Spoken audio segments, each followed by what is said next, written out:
Hailey Bieber's sister has been arrested for the most shocking reason. Alea Baldwin Arono is the older sister of supermodel Hailey Bieber. Recently, the 31-year-old was involved in an alleged incident at a bar. Now, the bar is called Club Elan in Savannah. The altercation happened on the 24th of February, when it's believed that Alea forced her way into an employee-only toilet. Security allegedly followed her in and she became aggressive. It's believed that the staff told her that she wasn't allowed in the toilet, and they alleged that she grabbed one of them by the hair. They then alleged that she kicked one of them in the genitals and threw a used tampon at one of them. She was reportedly escorted out of the bar and police were called. It is reported in the news that she admitted to throwing the tampon but claims that she acted in self-defense. She's actually been charged with simple assault, simple battery, and criminal trespassing. So I've been trying to figure out how a 17-year-old girl survived falling out of a plane that was flying 10,000 feet in the air. This is the story of Flight 508, and it's also this week's episode. So on Christmas Eve 1971, Juliana Kapka boarded Flight 508 from Lima to Pucallpa in Peru. Flight 508 was a Lockheed L-188 Electra, and this type of plane had a horrible reputation. It was known for a thing called whirl mode, which basically meant if the turbulence got bad enough, the whole thing would break apart in the air. Some would call them the Boeing of their day. But while Juliana was on this plane, she remembered the pilot flying straight into a storm cloud, it getting hit by lightning, and then the whole plane broke apart mid-flight. Everyone who was on the plane fell to their deaths except for Juliana. She somehow survived the 10,000-foot fall.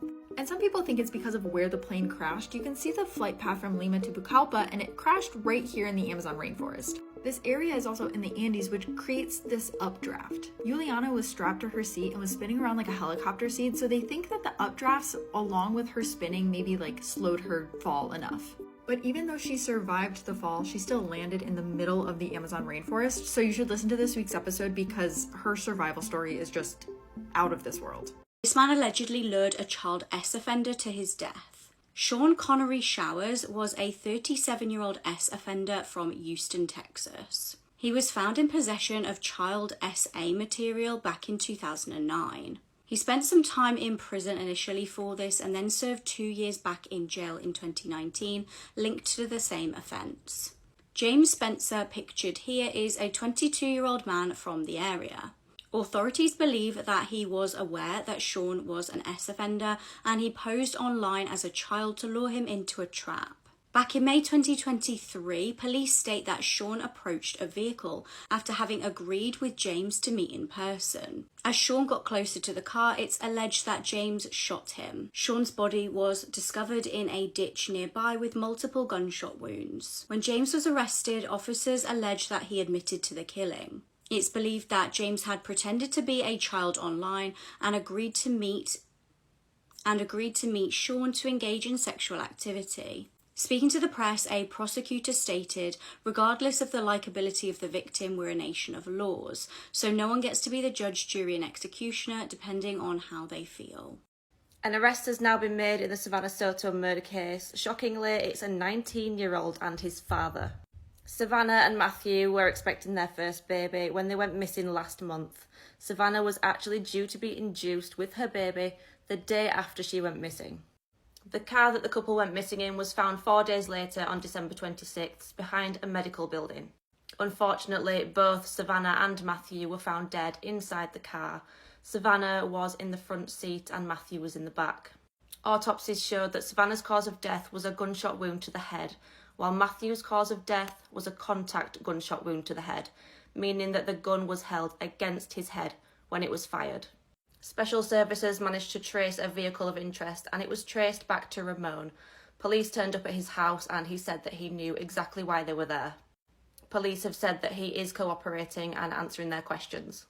His son, 19-year-old Christopher, is facing a capital murder charge, while he is facing a charge of abusing a corpse after he helped to move the bodies. It's thought that their murders came about as a result of a narcotics drug deal gone wrong, and tragically Matthew has not only paid with his life, but the life of his girlfriend and his unborn son. Did this woman predict her own murder on a TikTok video? Brandy Bradley is a 44-year-old from Kokomo. She was believed to be living in a property owned by Jonathan Christie, aged 39. Now, Brandy posted regularly on TikTok and was updating her followers that she was being abused. She stated in videos that multiple times Jonathan had choked her unconscious, and she also chillingly told her followers that if someone finds her dismembered body, Jonathan Christie is responsible. In December, she updated her followers that her bedroom door had been kicked in and her electric heater had been removed. Brandy was reported missing on the 11th of February after having no contact with her family since the 19th of January. Police were tipped off that Jonathan had allegedly asked several people if he could use their burn pits. Now, this was roughly the same kind of time that Brandy had disappeared. Witnesses also claim that they saw Jonathan paint his truck a different colour the day after she disappeared. Officers have since made a terrifying discovery in a bin. They have found human bones in a bin in Kempton. Now, Jonathan allegedly claimed that he threw away burnt items belonging to his ex-wife, who died in July 2023. The bones from the bin are yet to be identified. Jonathan has since been charged with Brandy's murder. This is by far the most disturbing book in the world, and you should never want to read it. The book is called Al-Azif, and it talks about black magic in the ancient civilizations that lived on Earth millions of years ago before humans ever existed. And they were satanic civilizations, meaning that before humans there were jinns living on Earth, which is mentioned in the Quran. The jinns used to live before Adam and Eve, and this book tells you about those satanic civilizations, and what's even more scary and dangerous is that the book tells you how to communicate with these creatures, which is just disturbing, and it is known that the average age of the jinn is 5,000 years. All copies of the Al-Azif in the world, and many of them translated in different languages, were burned completely, and there is only one copy of the book on Earth, and it's located in the Vatican Library. And nobody can reach this copy without a specific and secret permit. The author of the Al-Azif is Abdullah al-Hajred, and he was a Yemeni poet and was born in 685 and passed away in 735. All the people around him called him the crazy poet or the crazy Arab man. And apparently he used the magic from the jinns he learned from the book in a very bad way. And he was then punished with a terrible punishment by the jinns. They sent a creature that cut off his private parts and took the rest of his body and immediately disappeared. So yeah, I don't know about you, but I never want to read this book. This is the suspicious unsolved mystery of Kyla Porter. At the time of her disappearance, 19-year-old Kyla Porter was living with her older sister Lynn in Florida.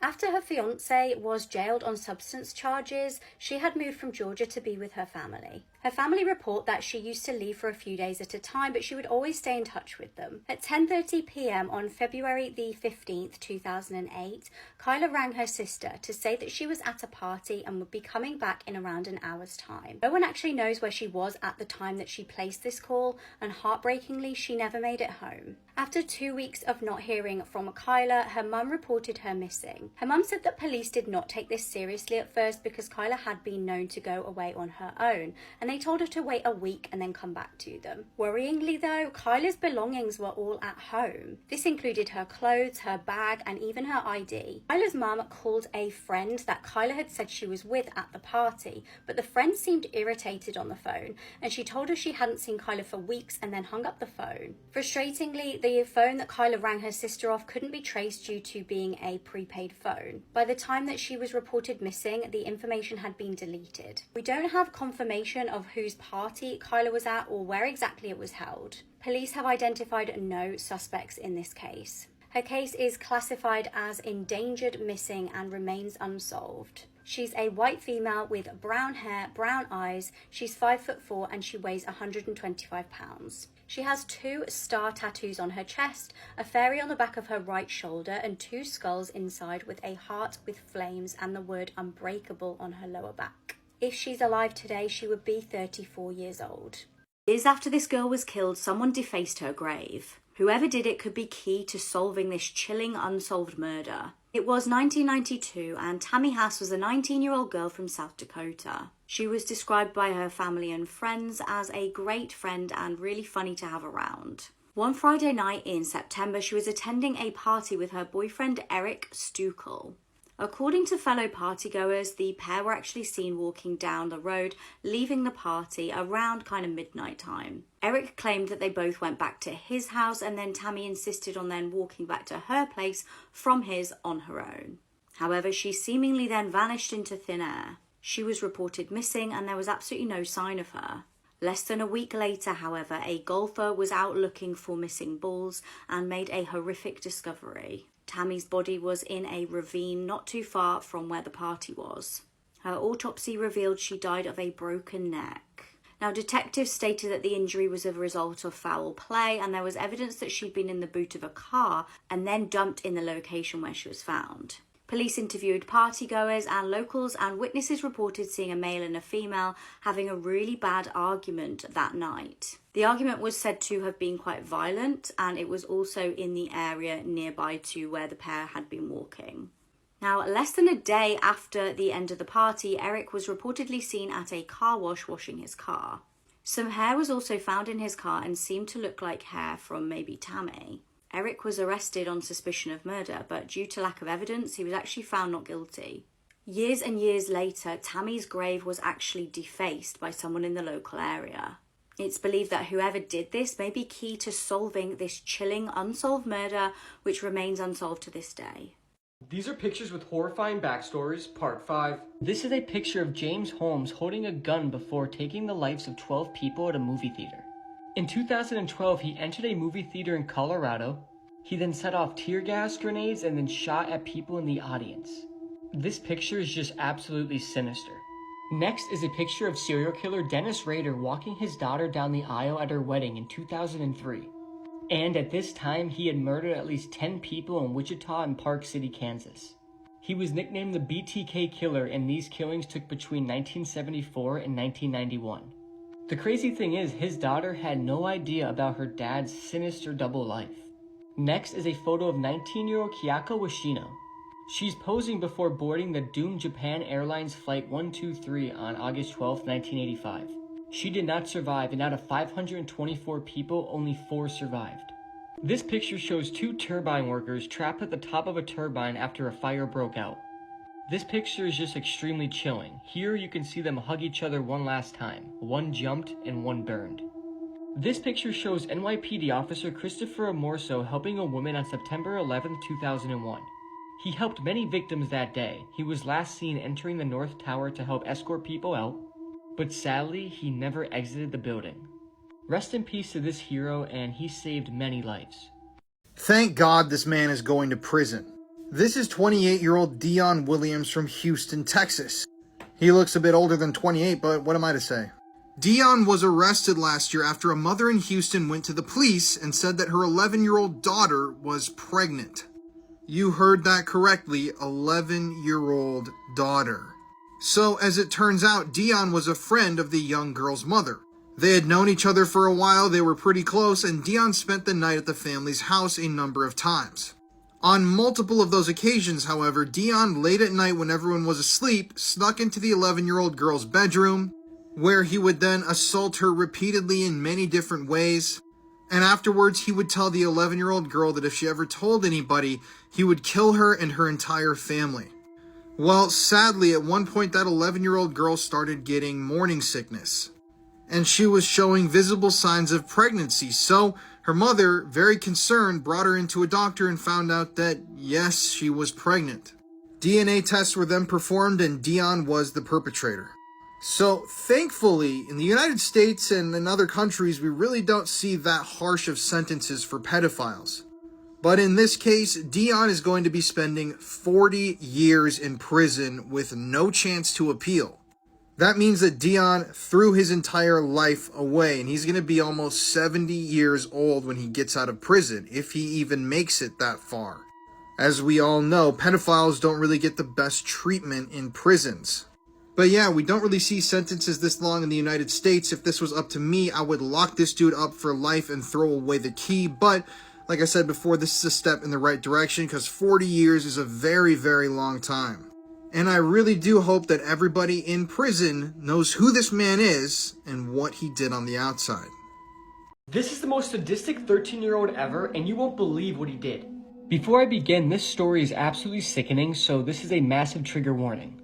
On August 2nd, 1993, 13-year-old Eric Smith, who is pictured here, was riding his bike to a local summer camp. But 4-year-old Derek Roby was walking to that same exact camp that Eric Smith was going to. So when Eric saw him, he did the unthinkable. He lured him to a wooded area and then strangled him, dropped a large rock on his head, and sodomized him with a small stick. Just completely gut-turning stuff.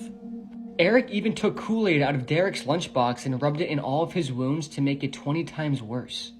Derek Roby unfortunately passed away, and after 4 hours of investigation, his body was found and his cause of death was said to be a blunt force trauma to the head, which was probably from the rock that was dropped on him. A funeral was held for Derek Roby, but 2 days after, on August 8th, 1993, Eric Smith confessed to his mother that he killed Derek, and his family then informed law enforcement later that night. Eric Smith was eventually convicted of second-degree murder and was sentenced to the maximum term for a juvenile murder, which was a minimum of 9 years to life in prison. Eric Smith was a young boy who was made fun of constantly for his appearance, and when he was asked why he did this murder, he said, "Because instead of me being hurt, I was hurting somebody else." This case is just sickening, and let me know all of your guys' thoughts on this. Fair warning, this one's a hard one to listen to. Andrea Yates was a bright young woman, and she grew up in Texas. She was the valedictorian at her high school, and when she got out of high school, she married a man who happened to be a disciple of a Christian extremist who pushed the heavy belief that couples should have as many children as possible. And as a result of this teaching, Andrea and her husband had not one, not two, not three, not even four, but 5 children. However, over the course of having the first 4 children, Andrea suffered with extreme postpartum depression and psychosis. And her doctor said, "Look, your mental health is on the brink. Do not have any more children." But despite the doctor's orders, they went ahead and had a 5th child. And the doctor's suspicions were absolutely right. This pushed her mental health over the edge, and she went into a spiraling postpartum depression. She stopped feeding her children. She started self-mutilating. She started reading her Bible obsessively, trying to push down the very dark impulses that she was having toward her children.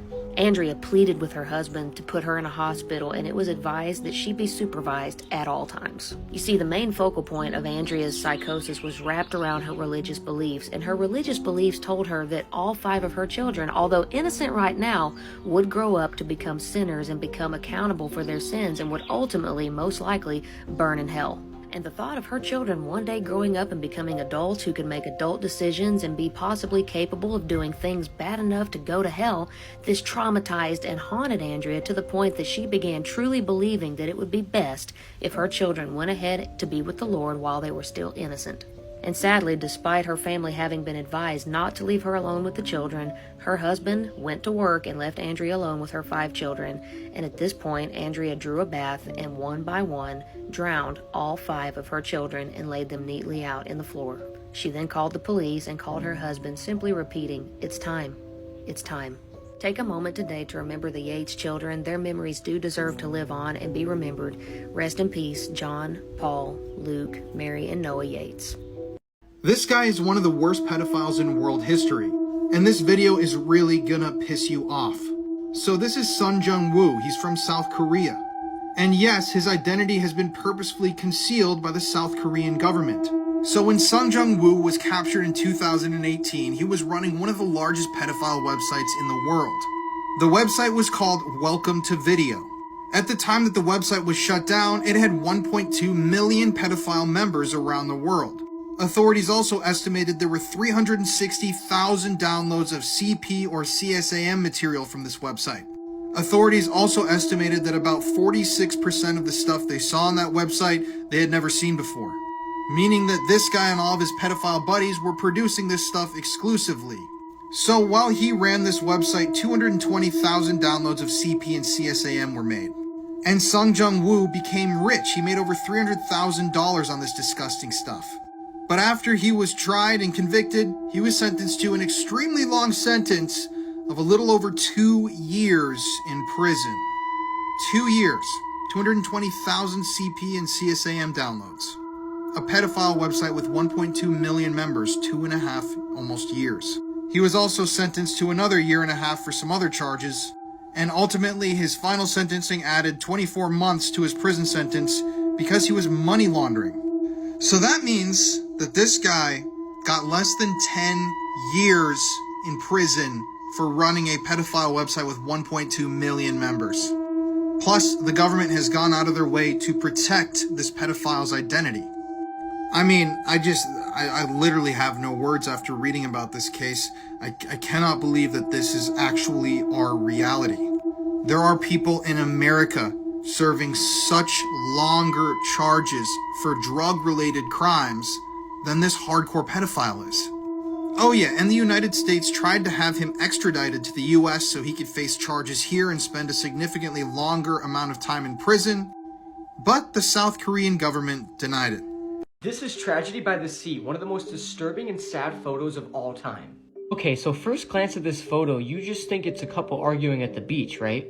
But believe it or not, this photo might have the most unsettling and disturbing backstory ever. On the morning of April 2nd, 1954, Los Angeles Times photographer named John Gaunt, who was pictured in the middle of this photo, was relaxing on his front yard of his beachfront house when he heard a neighbor shout, "Something's happening on the beach." He then instinctively grabbed his camera and rushed over to see the horrified couple clutching each other on the beach. On the shore stood a young couple named Mr. and Mrs. McDonald, and their body language made John's stomach turn. He realized that someone must be lost, and he then took a photograph from 200 yards away. Only then did he learn that just moments before, the couple's 19-month-old son Michael, who had been playing in the yard, had wandered down to the beach and crawled into the violent waters while they weren't looking. Despite the back and forth efforts by the parents, there was nothing they can do but just wait. Unfortunately, later that day, the child's dead body was washed up about a mile away on the beach. And this photo, titled Tragedy by the Sea, appeared on the front page of the Times the very next day. John Gaunt then won the 1955 Pulitzer Prize Award, calling the photo poignant and profoundly moving.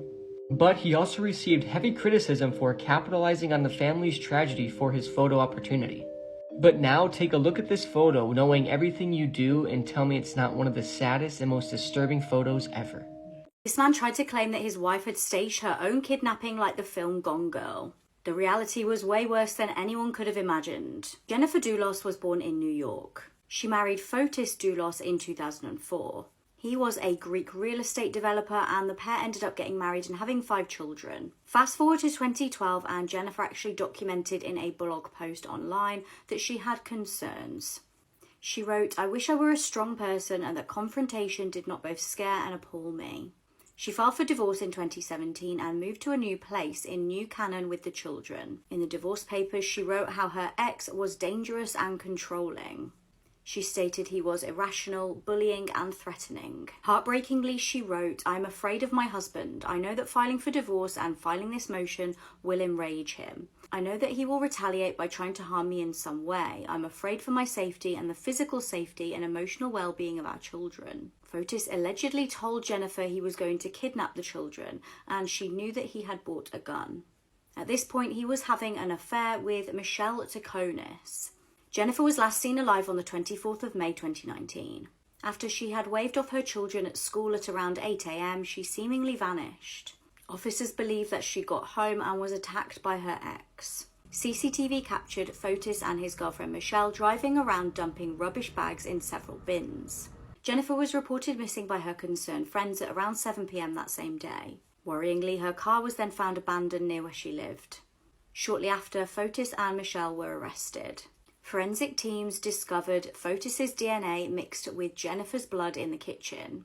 They also discovered Jennifer's DNA on blood in the bin bags that had been dumped. Fotis's legal team actually tried to claim that Jennifer was alive and had staged her own kidnapping, similar to the film Gone Girl. As the case progressed, Fotis was due in court but never showed up. Police decided to search his property and actually found him unresponsive. He was in the garage and had tried to take his own life. He was rushed to hospital but never regained consciousness. He had left a note close by stating, "I refuse to spend even an hour more in jail for something I had nothing to do with." Michelle was found guilty of conspiracy to commit murder and is yet to be sentenced. Jennifer's mum has taken over custody of the 5 children. Creepy last words people said right before dying. A 20-year-old gang member was dying of primary liver cancer. In his last days, hours, and moments, he was angry. The family called the hospice nurse into the room and told her that they thought he was going. He wasn't responding, his eyes were glossy, his skin was cold, the end was imminent. His lovely mother whispered to him to go towards the light, to her Jesus. He opened his eyes, looked at her, and said, F your Jesus. A second or two later, he slowly turned his head to the left and got the most horrific look on his face, as if he was looking at something that they couldn't see. And horrified, his face contorted, and he screamed with his last breath, eyes wide. Oh, oh, oh, no! Then he made a guttural noise and promptly fell back into the bed and died. Every family member was shaking and too frightened to speak. The hospice nurse left the room and took 2 days off. She said she doesn't care if she never finds out what he saw. This notorious female serial killer said this, and I quote, "It was my mission to have killed more helpless people than any man or woman who has ever lived."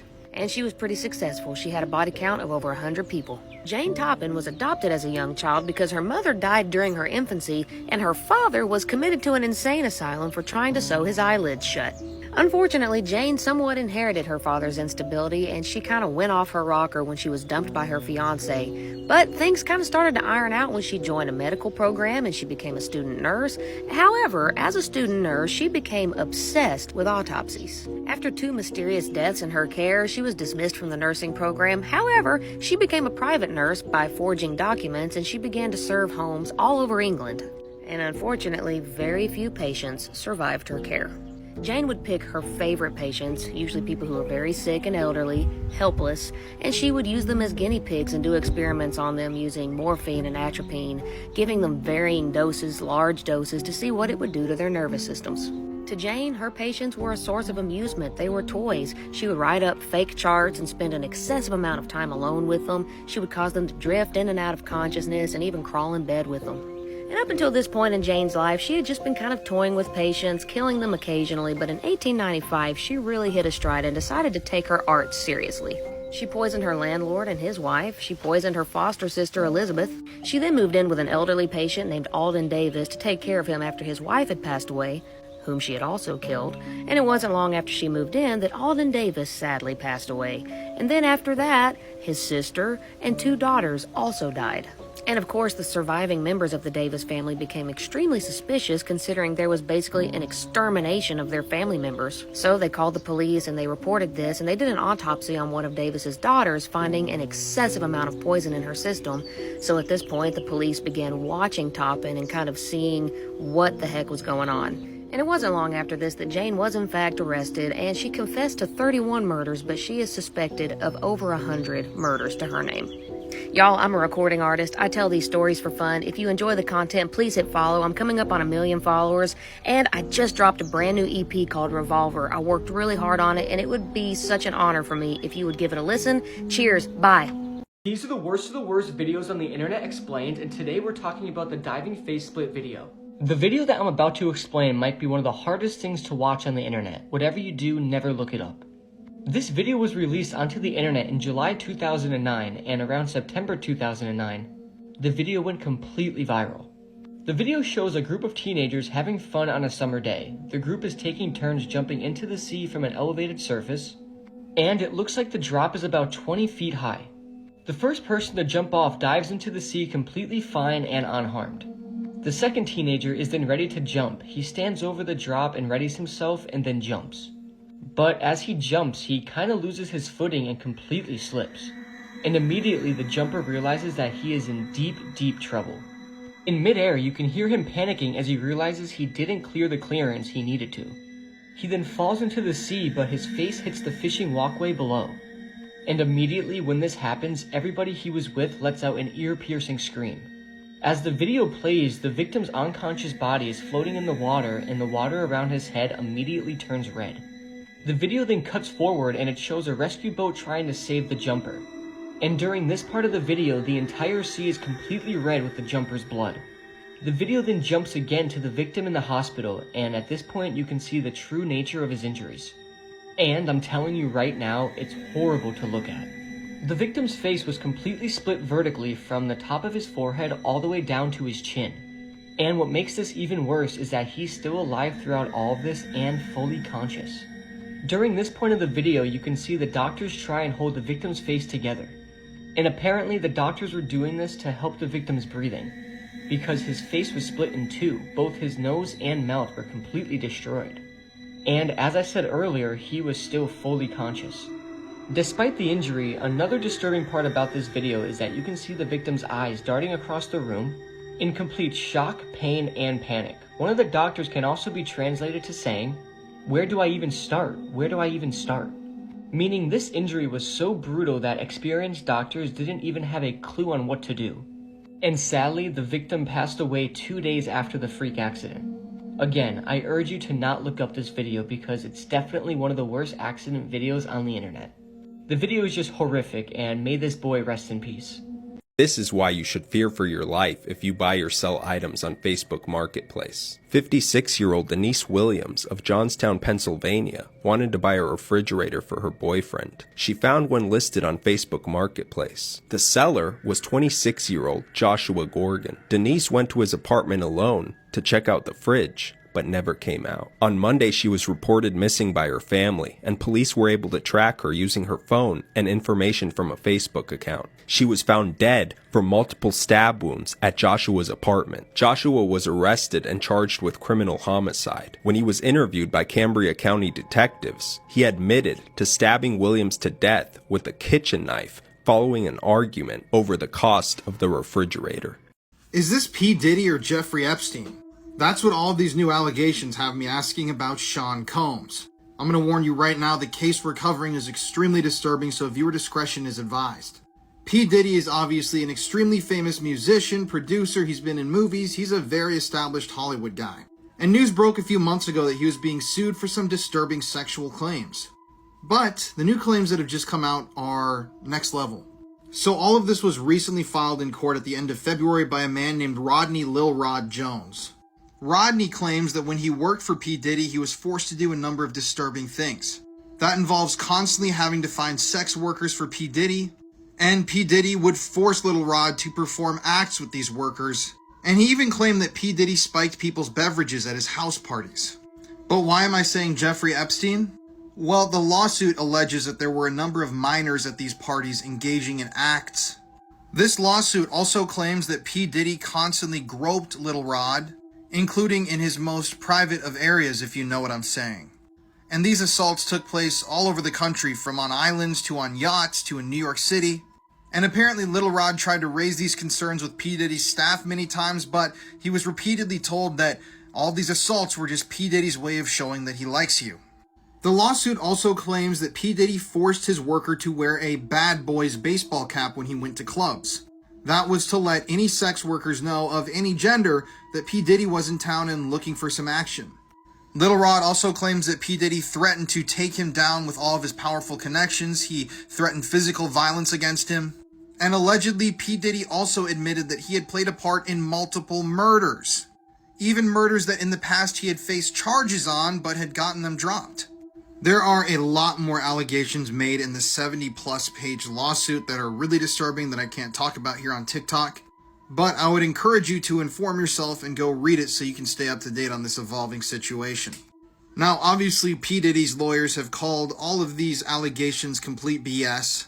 But the guy who filed the lawsuit actually claims that he and his team have hundreds of hours of audio and video recordings showing P. Diddy and his team engaging in very, very disturbing illegal activities.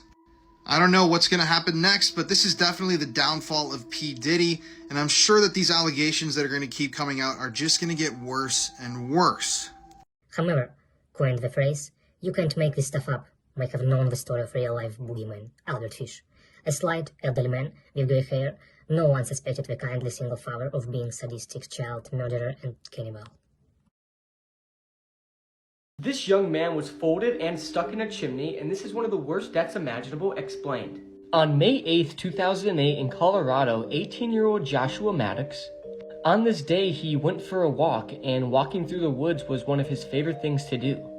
Except this time, he would sadly never come home, and nobody would ever see him alive again. The family filed a missing persons report, but given that he was 18 and a very adventurous person, they thought it was highly possible that he could have just picked up all of his things and moved. But it would have been very out of character for him to just leave and not say anything to his family. Fast forward 7 years later to August 2015. A property manager named Chuck Murphy was beginning the demolishing process. of some cabins, and they have been abandoned for at least a decade. They were in the process of demolishing a chimney in one of the cabins, and they would find something truly disturbing that they never would have expected. Inside the chimney was a mummified human body. Dental records would then confirm that it was sadly the body of Joshua Maddox. The cabin was only a mile or two from where he lived, but this is where the story gets extremely weird.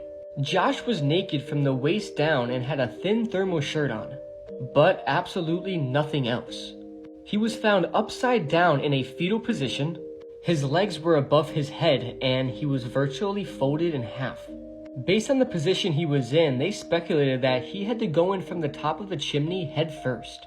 But why in the hell would anybody go into a chimney head first?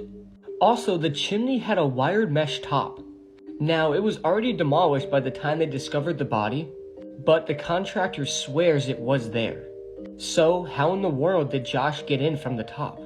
Also, his clothes, the rest of them, were folded very neatly inside of the cabin next to the chimney, suggesting that he was already in the cabin, so what was his cause of death?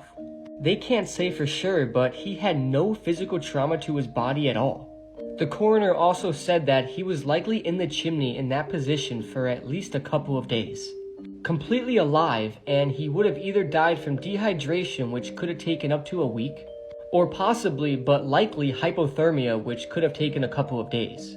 Another theory, witnesses claim they saw him with a man named Andrew Newman before his disappearance and a man who is now in prison for murder. But how would one person get Josh halfway up a chimney?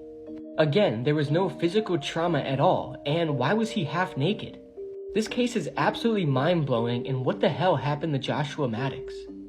This man hunted pedophiles with a hammer. Meet Jason Vukovich, aka the Alaskan Avenger, or the hammer-wielding pedophile hunter. When Jason was a young boy, his stepfather sexually abused him. And this abuse lasted for years. Even when he brought the abuse up at the church that he went to, they told him that he should forgive his father and they just sent him back home. Eventually though, Jason was able to bring this case to the police. They arrested his stepfather, but he only ended up getting 3 years in prison. And keep in mind, this was a suspended sentence, so he barely had to serve any time in jail. And this really angered Jason. This man had caused him so much pain, so much trauma, and he basically just walked away scot-free. After a few years, he didn't even have to register on the Alaskan sex offenders list. That's why in 2016, Jason set out to get his own revenge. So on June 25th, 2016, after looking up a list of local sex offenders and pedophiles on the internet, Jason showed up at the home of this man, Charles Albee, who in 2003 was convicted of second-degree abuse of a minor. After pushing the door open and shoving Charles Albee down on a bed, Jason slapped him a bunch of times, told him he knew what he did, robbed him, and left. Charles then called the police, but nobody knew who Jason was and they had no suspects.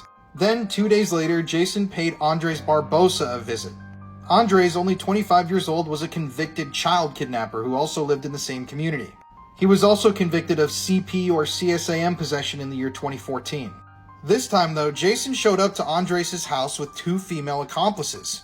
It was 4 a.m. when Jason kicked in Andres' door. He told him to sit down on the floor. He held up the hammer that he brought with him and told him he could bash his dome in at any second. He then punched Andres in the face while the 2 women recorded the incident and told him he was there to collect what was owed. Then they stole a bunch of stuff from Andres, including his truck. But Jason wasn't done yet. The revenge felt too good and he had a long list of names to get through. And that led him to the home of Wesley Demarest. In 2006, you see, Wesley Demarest had been convicted of the sexual abuse of a minor. And on June 29, 2016, William woke up to find Jason forcing his way into his home.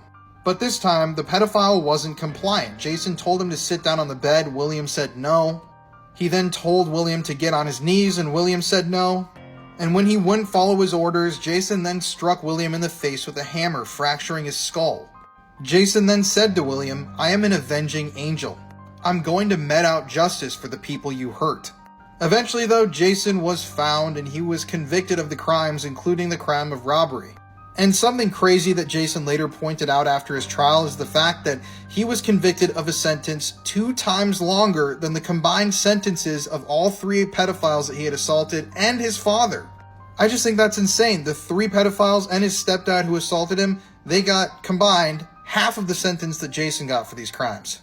which is just incredible. I mean, I can't believe we don't sentence these people to more prison time. But nowadays, there's a growing movement online, hashtag free Jason Vukovic, and he was granted parole under some circumstances, so he should be out of prison in the next year or so. This man drugged his daughter and 3 of her friends with homemade smoothies after inviting them round for a pamper day and sleepover. 57-year-old Michael Maiden was fully involved in his 12-year-old daughter's pamper day. He had taken her and 3 friends to get their nails done, picked up pizzas, and then taken them all back to his house, where his daughter had invited them round for a sleepover. He then made each girl 2 smoothies and insisted they had to drink both. He had spiked them with benzodiazepine, which is a tranquilizer usually used to treat anxiety or used as a sleep aid. The girls then went down into the basement of his house, where they were having a sleepover. 2 of them were sharing a bed and the other 2 were sleeping on a pull-out sofa. 2 of the girls, one of which was Michael's daughter, had consumed both smoothies, and they'd pretty much passed out on their bed. One girl had consumed one of the smoothies and she was barely awake, but the 4th girl had consumed only a tiny bit. She said that she'd seen white chunks floating in her drinks and she didn't want to drink them.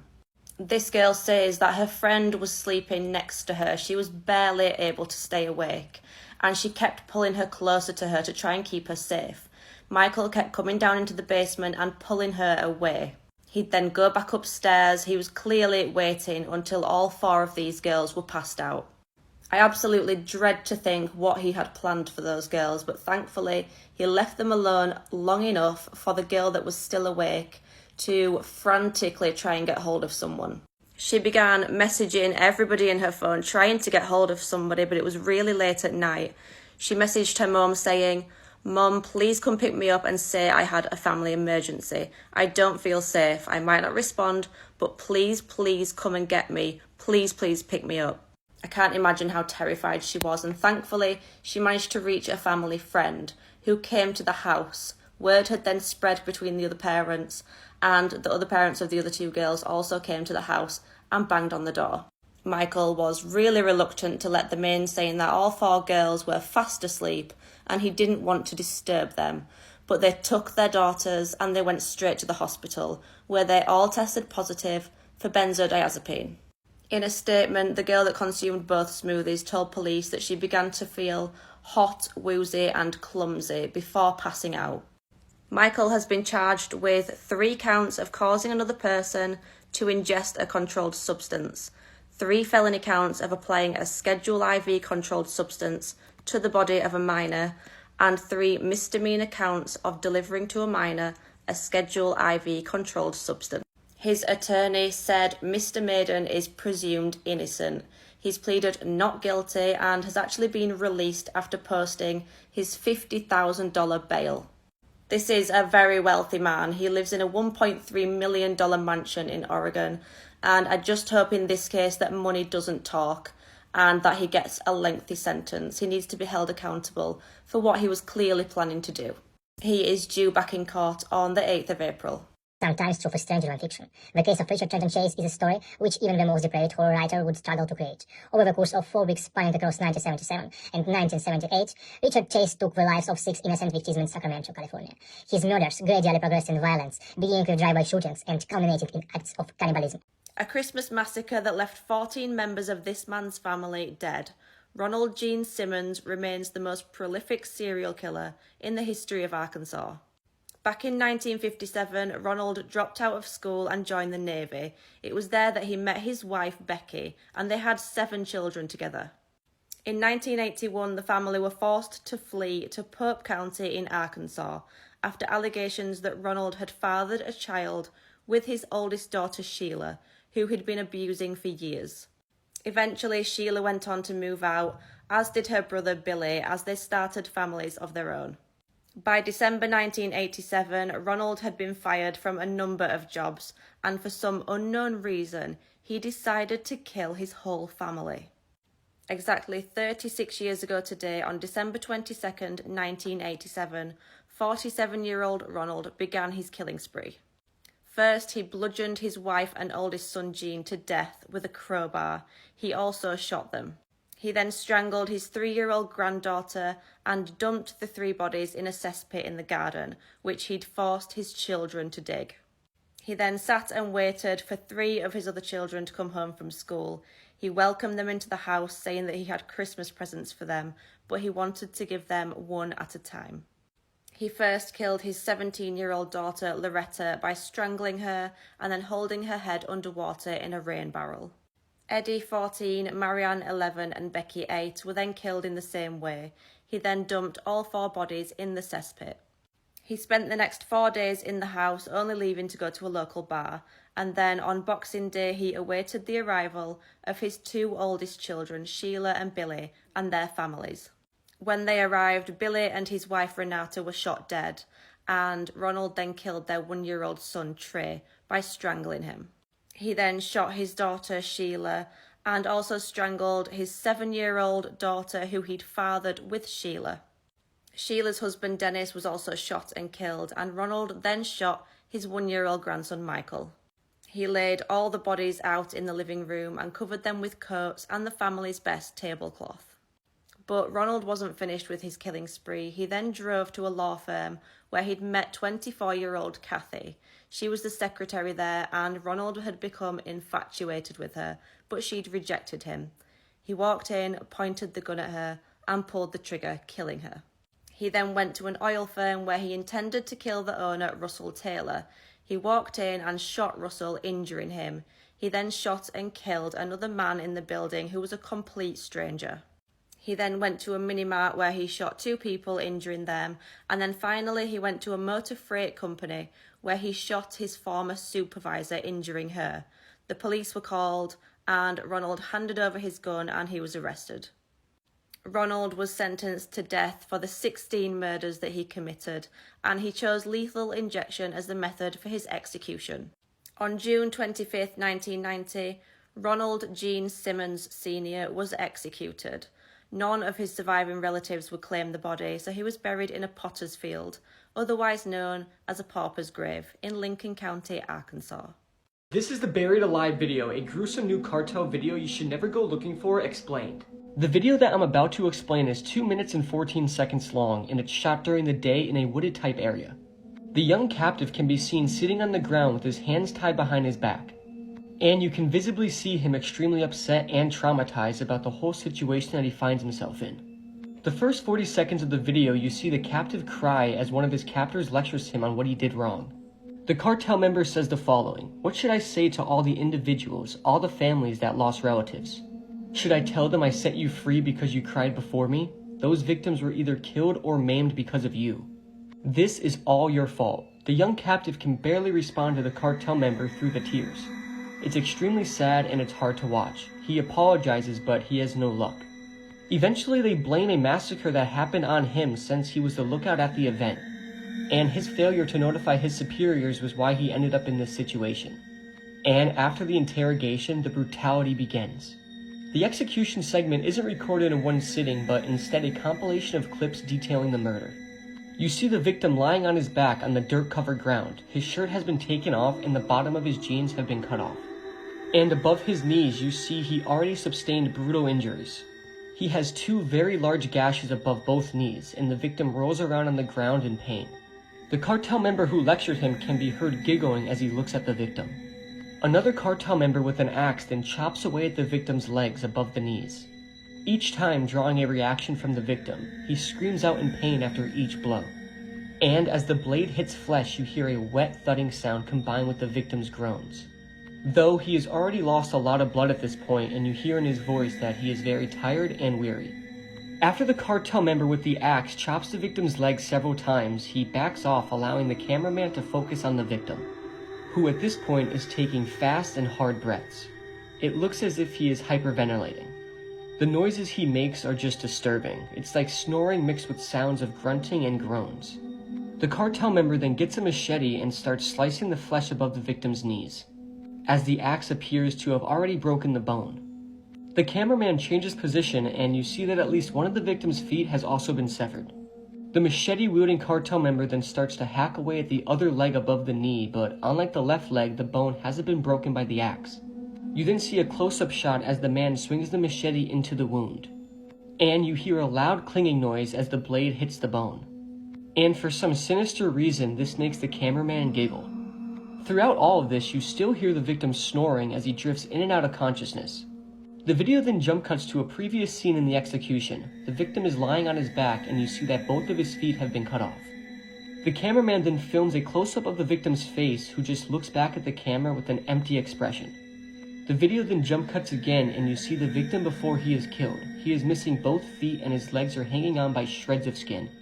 He has been completely butchered and he is still alive. A man then roughly grabs him by the hair and drags him across the dirt ground into a freshly dug deep grave, and this is where the video concludes. This victim was an extremely young and low-ranking member, and even explaining what happened in the video doesn't really make you understand how bad it is. Now, he definitely wasn't all there when he got buried alive, but he was still alive. And it's just an extremely disturbing thought thinking about what it's like being buried alive. I can't even imagine it. Whatever you do, do yourself a favor and please stay curious. Never go searching for this video. This is Jared Fogle, one of the worst pedophiles in American history. So if you don't know who Jared Fogle was, he was the spokesperson for Subway for a number of years. Jared initially became famous and then eventually became the spokesman of Subway because he dropped so much weight while eating a Subway diet. According to Jared, he lost almost 245 pounds while eating almost exclusively from Subway. Obviously, this was a huge story, and when Subway heard about this, they contacted Jared and eventually made him the spokesman for their entire company.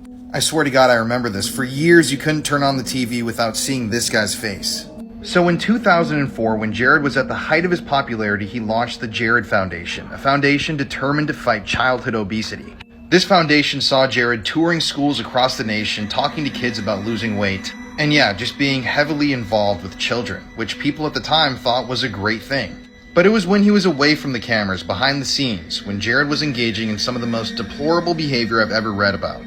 So in 2007, a radio host and journalist from Florida came forward to the FBI and reported that Jared was saying and doing some concerning things. Apparently, while at a middle school event, Jared had been talking to her about performing lewd acts on a minor. He had texted her about all of these things, and she even recorded him saying all of this stuff. At one point, apparently, Jared even asked this journalist if she could install webcams in her children's bedrooms so he could watch them. Obviously, this was concerning. This journalist recorded all of this, turned it into the FBI, but they told her that they couldn't do anything because they didn't have enough evidence. And now we got to talk about Russell Taylor, a guy who was heavily involved in Jared's foundation. So when he wasn't working on the Children's Foundation, this guy, Russell Taylor, was producing CP in his home. Apparently, between the years 2011 and 2015, Russell Taylor had videotaped minors in his own home and traded photographs of them with none other than, you guessed it, Jared Fogle, king of the footlong. According to court documents, Jared actually asked Russell if he could move some of the nanny cams in his home so he could watch children in varying states of undress or while they were naked taking a bath. Russell also claimed that Jared made him set up accounts on porn sites in his name, and he wanted to basically run his whole CP operation for him. Well, shortly after Russell Taylor was arrested, Jared Fogle's home was raided, and guess what they found? A ton of CP. On the same day that his home was raided, Subway severed all ties with Jared, and some new disturbing facts came to light during the trial. Apparently, years prior, Jared had been texting a Subway franchisee named Cindy, and over these texts, he talked about wanting to abuse kids aged 9 to 16. He told Cindy she should sell herself for sex on Craigslist, and even asked her to arrange a sexual meetup between him and her 16-year-old cousin. Eventually, Jared pled guilty to possession of CP and traveling to conduct an illicit sexual behavior with a minor. Apparently, while in New York City, he paid to have sex with a 17-year-old girl. But this story isn't over yet. I'm going to post part 2, and it definitely gets more interesting from here on out. This killer accidentally admitted to his crimes by accident when he forgot he was wearing a microphone while taking part in a documentary. This is how a true crime documentary exposed a killer. In 1971, Robert Durst met Kathleen McCormack and they got married. At the time of her disappearance in 1982, Kathleen had nearly graduated college. She was last seen by a witness at a dinner party where she appeared to be upset. She got a call from Robert and left. Robert admitted to having argued with Kathleen that night, but he said he put her on a train to New York and then never saw her again. Her friend called police to report her missing. Interestingly, Kathleen had been treated at a medical centre for facial bruises weeks prior to this and told the friend that Robert had done it. Robert had actually been dating someone else for some time prior to this and had been living separately to Kathleen. When her family broke into her cottage to try and find out where she was, they found the place had been trashed and her possessions put in the bin. Kathleen's family always believed that Robert was involved in her disappearance. In 2000, Susan Berman, a friend of Robert's, was found murdered. Now, she'd actually provided Robert with an alibi for Kathleen's disappearance. Now, pay really close attention to this next bit. Days after she was killed, a letter addressed to the Beverly Hills Police Department contained Susan's address and the word cadaver on it. On the envelope, Beverly was misspelled. Robert admitted in 2005 that Susan had called him shortly before her death to say that the police wanted to question her about Kathleen going missing. It's believed that Robert killed Susan to keep her quiet. In 2001, Robert's neighbour's body parts were found floating in Galveston Bay.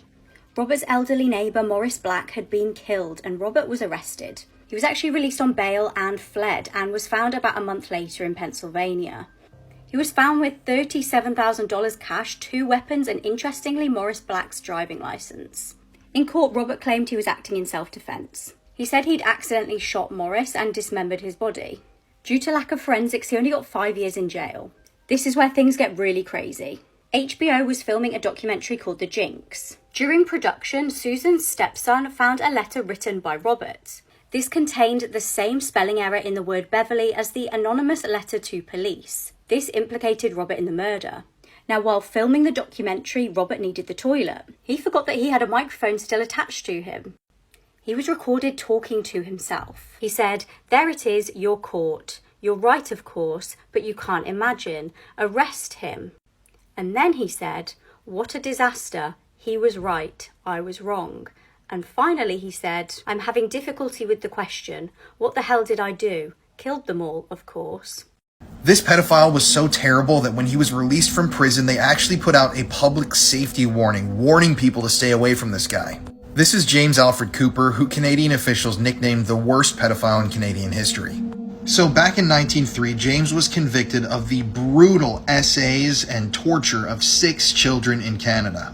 And apparently he had used a number of torture devices to keep these kids from talking. He had used a cat o' nine tails, a cow whip, a cattle prod, belts, and sticks. I mean, 6 victims, they all went through so much, and this guy was responsible for all of it. James's background is shrouded in mystery. Nobody knows too much about what he went through as a kid, but he was convicted of assault when he was 22 years old back in 1958, and years later, his criminal career started out with burglary. So at first, when he would break into houses, he would just steal things for the thrill of it. He would take family photos, he would take fridge magnets, items from the kitchen, but that evolved into him wanting to wake up the people that he was robbing. He would stand over these people's beds, wake them up violently in the middle of the night, and then escape out of a window or through the door that he broke in through. But that evolved into a desire to SA people inside of their own homes. At one point, he SA'd a minor in their own home at knife point after waking them up in the middle of the night. He also did the same thing to a single mother while holding her at knife point. I mean, this guy was terrible, and it would only get worse. At one point, though, he married a woman named Patricia, who already had 3 kids. He would eventually have another child with her, and this is when the abuse of children began. And this is when the abuse really started. He would use these horrific tools to actually torture and abuse the children that were living under his own roof.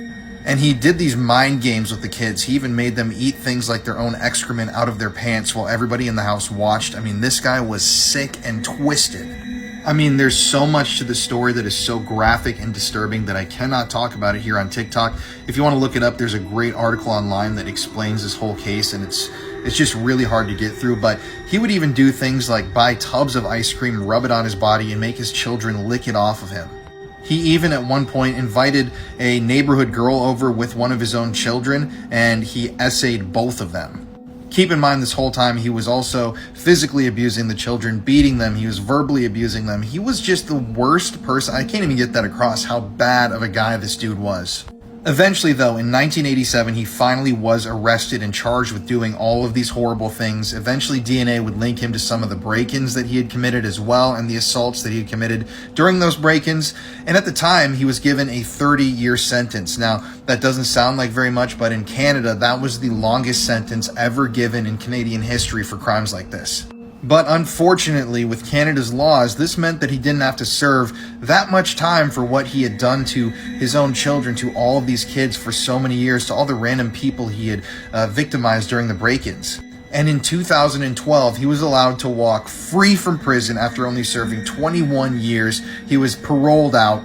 And that's what led the Toronto Police Department, like I said at the beginning, to release a public safety warning, warning people that this guy was out of prison, he was walking amongst them, and that they didn't know what he was going to do next. So at the end of the day, if his sentences would have been imposed consecutively instead of concurrently, he would have been in prison for 180 years, meaning he would have died in prison. But since they don't do that in Canada, he only ended up serving those 21 years. Now, there is a little silver lining. Shortly after his release, he was rearrested for breaking the terms of his parole. And at the time, he was on chemical castration drugs. He was actually urging his doctor to give him less of them. But since he was a first-time offender, as they called him back in '93 when he was sentenced, he was released shortly after violating the terms of his parole, and once again, he is somewhere out in Canadian society doing God knows what. I just thought I should make this TikTok to let you guys know that he is out there, and he's dangerous. He is a terrible human being. I'm urging you, if you want to read more about this case, to look up the news article. It is one of the most disgusting things I've ever read, and yeah, this guy is really worst of the worst. I can't think of a worse individual than this guy. Family of this missing girl found out via the media that she'd been murdered, butchered, and sold as kebab meat. This case will put you off ever eating a kebab again. Charlene Downs disappeared aged just 14 years old in November 2003. She was living in Blackpool, UK, and was last seen in an area containing many kebab shops and takeaways. While out with her friends one night, Charlene bumped into her mum. Her mum said that Charlene needed to be home by 10 p.m. that night, which was quite typical for Charlene. Tragically, this would be the last time that her mum would ever see Charlene alive. When Charlene didn't turn up by 10 p.m, her dad went out on his bike looking for her for around half an hour. When he couldn't find her, he just presumed that she'd stayed over at her friend's house and went home and went to sleep. When she still didn't arrive the next morning, her parents started to get worried and they called police. Police, however, said that they could not report this as a missing person until she'd been missing for 48 hours. Eventually, police did start to look for her, but they said that they presumed she was a runaway. The case went cold until 3 years later. Charlene's family were called into a police station. There was news of 2 men who had been arrested, linked with a local takeaway called Funny Boys. They were arrested on suspicion of murder and disposal of Charlene. This is when the family found out some shocking news via the media about what had happened to Charlene. An article published stated that she had been grinded up and sold as kebab meat. One of the brothers of the men who had been arrested had heard them bragging about doing this. Now, Charlene's disappearance actually unearthed the fact that these takeaways were being used as a front for P rings, where men were luring teenagers in with food and alcohol in exchange for things I cannot repeat on this app. When the case against these 2 men went to trial, the jury failed to reach a verdict. The case was then thrown out of court due to apparent lack of physical evidence. One of the reasons for this is how well Charlene's body had obviously been disposed of. Both men who had been charged were given a £250,000 compensation for being falsely trialled. Around a week after the trial, Charlene's mum was actually arrested for stabbing her husband. He declined to press charges, saying that he knew she had been stressed. Members of the family were also charged with racially aggravated assault against the brother of the man who'd been charged with murder, and also punching the man who'd been charged with helping dispose of her body. In August 2017, police arrested a 51-year-old man who lived in Blackpool at the time of Charlene's disappearance. This was on suspicion of murdering her, however, he was released just 2 days later. We still have no justice for Charlene, and nobody is behind bars for her killing.